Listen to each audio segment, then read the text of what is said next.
If I had to summarize how to be successful in life in 2 words, I would just say productize yourself. That's it. Just figure out what it is that you naturally do that the world might want, that you can scale up and turn into a product, and it'll eventually be effortless for you. Yes, there's always work required, but it won't even feel like work to you. It'll feel like play to you. If you're sitting there holding yourself back and you're telling yourself it's too late, or my life is so busy I couldn't possibly fit in this thing that I want to do, you're wrong. You're absolutely wrong. You can go to grad school. You can move across country. You can start that business. You do have the time, and you can fit it in. When no one's watching, I work harder than when they're watching. And thinking about it like that has given me this persistent and ever-present scorecard or third party that's like, no one's watching, which means now you have to work, because otherwise you're full of shit. No one is going to beat you at being you. One of the things I like to say is like, find what feels like play to you, but looks like work to others. So it looks like work to them, but to you it feels like play. It's not work. So you're going to outcompete them because you're doing it effortlessly. You're doing it for fun. They're doing it for work. They're doing it for some byproduct. To you, it's art, it's beauty, it's joy, it's flow. One thing you can't escape is that to be good at anything, you got to put the hours in. It is hard work. I mean, look, yes, people win the lottery. You hear about these crazy success stories, but they are one in literally a billion. Mm-hmm. I mean, for me, the majority of people I've met who haven't inherited anything, but have just built something on their own. They've done it because they're talented, they've got great instincts, and importantly, they have really, really put the hours in. You don't have to feel good about it. You just have to keep going. The feeling will pass, but you will remain. You are greater than your feelings. Going to bed late and waking up early to work for a few days won't kill you. You're not going to burn out. You're doing what it takes. If you're one of those people that push work-life balance, just remember, the people who like working a lot don't care. I've never regretted trying harder at anything ever. Hard times last long, but an epic story feels like a lifetime. Again, I'm nervous before I'm gonna go speak or something. I got a little thing in my wallet. You're gonna die one day, McConaughey. And I'm like, that relaxes me. If I'm going in, complacent, I got another note and tell myself, what you're about to say and do will outlive you. So you better fucking do it well. I look at the people, and I don't want to offend anybody, but I look at the people who don't like themselves, and that's the toughest slot because they're always wrestling with themselves, and it's hard enough to face the outside world. And no one's gonna like you more than you like yourself. So if you're struggling with yourself, then the outside world becomes an insurmountable challenge. For me personally, there's no lack of urgency when I wake up in the morning to think, oh, don't worry, I got all the time in the world, because I know I don't. And I'm lucky to be here, and I'm gonna try and live in a way that will at least do justice for my friends that aren't here.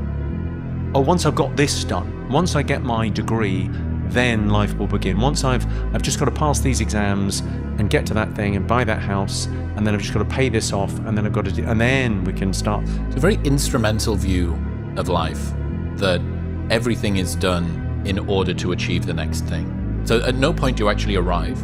For better or worse, life is really short. And it's this ridiculous irony that you only see in retrospect how short it is.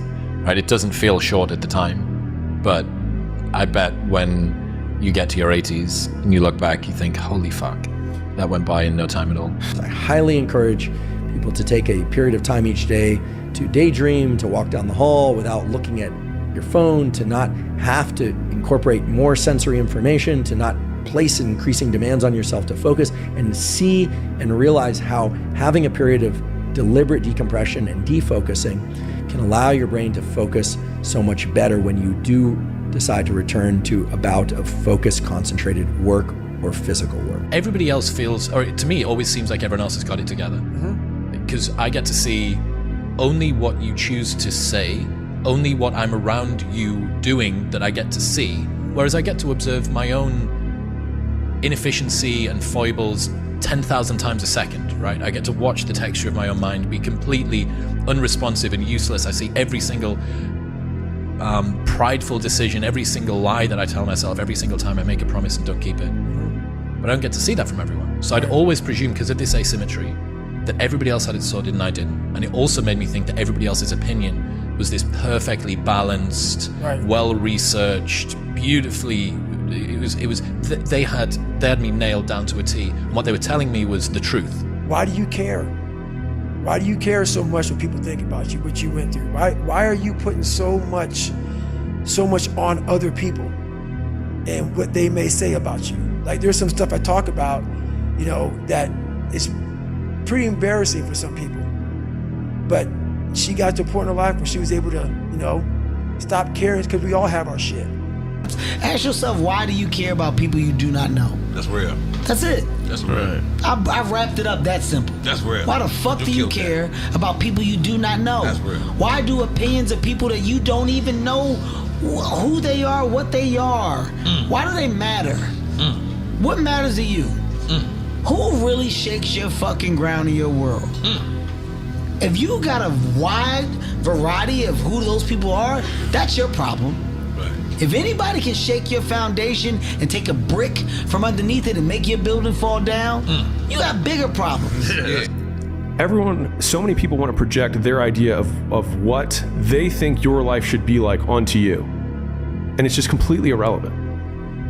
I fundamentally am like, you are going to die and you're not going to matter. And I'm going to die and I'm not going to matter. So why do I care about what you're going to say when you're not even going to show up to my funeral? Who gives a shit? The thing is with me is I don't give a fuck. I don't give a fuck. I don't give a shit what anybody says or what anybody thinks. I have this mindset. I know exactly who the fuck I am. I have my circle of people that I hang around with who know me and know what I'm about and whatever. And anybody else who doesn't like it or doesn't want it, fucking bad. This dude's talking to me right now. You know for a fact that you don't belong in your group of friends. Your family doesn't understand you.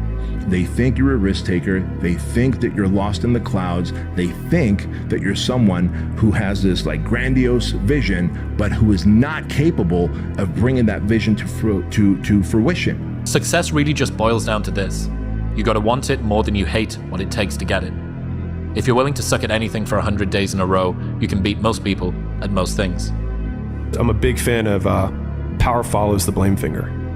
So like wherever you point the blame finger is where the power follows. And so it's like if you point it at the government has the power. If you point it at your spouse and say like it's their fault that I'm not in shape, it's their fault, they never let me do anything, it's like, well, you're giving them all the power. And so it's like until you're like it's my fault, it also becomes my responsibility. What is? What if it's not your fault? It doesn't matter. And no one thought in my family that, or even through my friends or through my mum and dad's friends, whoever was around us, no one thought that we'd ever be anything. You don't become confident by shouting affirmations in the mirror, but by having a stack of undeniable proof that you are who you say you are. Outwork your self-doubt. If you aren't naturally tired at night and excited in the morning, then you probably haven't found something meaningful to work on. You are not stressed from doing too much. You are stressed from doing too little of what you care about. And so I do think it's important to say that if you're struggling, if you're frustrated with yourself, if you're at that point where you're so sick of yourself and your excuses. Okay, so this is called real AF. This isn't called feel good AF. You're not good enough, okay? Because you gotta be so good that you gotta be able to outpace the people with the relationships and the connections and the politics and the money. Because you know what? When you go out in the real world, you're gonna face that same shit. Life has to be hard. Yeah. It has to be difficult in some ways. It doesn't have to be, shouldn't be traumatic, shouldn't be, awful or painful, but things have to be hard for you to learn to do hard things. Yeah. And this world, like it or not, is gonna demand that you do hard shit. If you wanna have anything, if you wanna be able to provide for your own family, have your own dreams, have, the things that you wanna have, because if you don't do it, the guy next to you is going to do it better, or the woman over here is going to do it better, and you're going to lose out. It's all within your brain, the power within your brain and your mind, and it takes fortitude, it takes trust, faith, and a whole lot of other bag of goodies that you can't be weak in spirit. You cannot. You have to be. If you don't believe it, then no one's going to believe it. Kind of attitude. It's not going to get done if you're not going to do it. Right? You have to do it and believe it. If you quit now, you're gonna fucking be a loser your entire life. That's it. We don't get what we always want. And to get what we always want, we have to be so much better that it's unquestionable. And I can tell you for a fact, not knowing the circumstances, that is not the case. Because if you were unquestionably that much better than that sophomore in front of you, I mean dominant, you would be playing. Lazy people don't know how to start. Weak people don't know how to finish. Successful people don't know how to stop. People demand success, but refuse to work weekends. People want opportunity, but won't talk to strangers. People claim ambition, but sleep in every day. We are the result of our actions, not our aspirations. When you're suffering, or you're lazy, or you're procrastinating, doing something that's harder than the state that you're in bounces you back much faster. If something as insignificant as a red light can make you snap, why can't a good coffee make you glow? We are already easily tipped into frustration, so you have to work equally hard to be as easy to tip into delight. If you have an idea that you genuinely think is good, don't let some idiot talk you out of it. 85 to 90% of life is just showing up. Show up. If you show up, there's a chance something could happen. 400 trillion to 1. When you understand that math, how can't you live your life? That's how rare it is to be a human being. And what are you waiting for? Like, you've been given this ridiculous triple miracle. Like, you're literally more likely to win the lotto 10 times in your life than actually have a life. So I ask you, my friends, with this one life, you're gonna sit on your couch and dwell? You're gonna be upset about some shortcoming? You're gonna be upset about that thing that happened last week that fucked you up? I'm asking you, I'm promising you, please take this swing. Make this at bat. It's like there are a lot of talented people who never make it because they don't have the work ethic to make it. It's not just talent. Like, talent's a piece. Yeah. And I mean, you could argue for some people the work ethic trumps the talent. Most people have a plan A, a plan B, a plan C, a plan D. My plan was this must work or it must work. It was this or death for me. People only root for others at 2 times. First, when they're at the beginning of the race. Second, when they finish. Neither is when you need it. So, you have to master the middle. The boring, exhausting, soul-crushing middle. That's where the winning happens, on your own. People will only cheer for you as long as you can't beat them at the game they value most. Friendly reminder that every person who doubts you is right until they aren't. It's a bug, not a feature. What one great thing would you dare to dream if you knew you could not fail? The most important quality or characteristic that you can develop for happiness and success is to be unstoppable yourself, is to think of yourself as unstoppable. And you know how you become unstoppable? It's by the basic psychological behavioral development principle of simply saying it to yourself. Because whatever you say to yourself and believe over and over again, you start to believe as a reality. You start to walk it and talk it and act it. So what you say is, I am unstoppable. I'm unstoppable. I'm unstoppable. I don't care what it is, I'm unstoppable. Nothing will stop me. The greatest of all qualities to guarantee success is the absolute willingness to go at anything and refuse to stop until you achieve it. And you know something? The statistics show that 95% of the goals that you set for yourself, you will achieve if you refuse to quit. Myself now, after and not having to prove anything to anybody other than myself and my family, you know, really myself. And realizing that that is enough. You know what I'm saying? Like that, like giving your best is enough. And sometimes we lose track of that, you know? And yeah, so for anybody out there, you know, you're enough, man. Control freak is a word people with low standards use to describe people with high standards. You're not a control freak. You just want it done right the first time. You're not anxious. You care. Do not expect mediocre people to support world-class goals.